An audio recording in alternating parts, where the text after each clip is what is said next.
Despite Russia's invasion of Ukraine extending into a third week, the country's economy, including banks and transfers, keeps functioning, though a lot has had to be adjusted and altered. I would like to applaud Ukrainian authorities for the dedication and effort and success that they've had so far managing the situation. We know that the central bank is working very actively. To keep things going, the National Bank of Ukraine had transferred close to 19 billion hryvnia, the equivalent of roughly $630 million, to its state budget. It also limited all foreign exchange transactions and is managing the exchange rate to keep it stable. Banks have introduced repayment holidays for their clients, says Oksana Bedratenko with the Council of the National Bank of Ukraine. There are limitations on withdrawing cash, not just organizationally speaking. Realistically, delivering cash to ATMs is very risky at the moment because many large cities are home to military actions.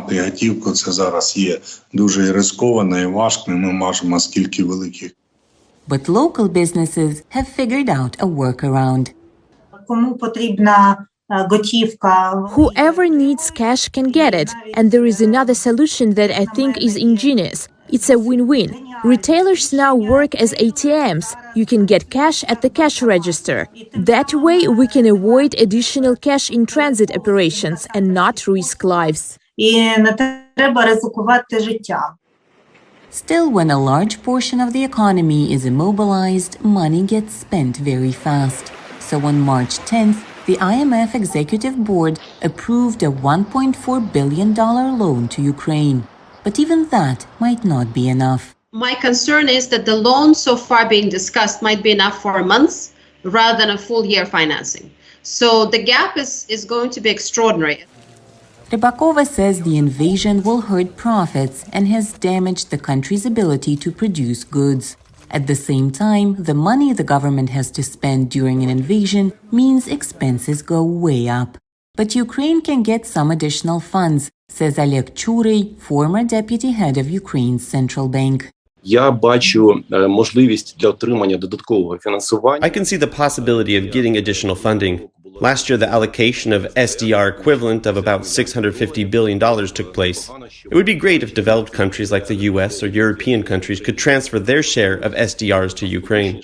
If this mechanism works, Ukraine's budget will have enough funds. The National Bank of Ukraine is expecting more financial aid from donors. According to the estimates by the National Bank, we expect financial aid of some $15 billion in the near future to come from international organizations, our partner countries, etc.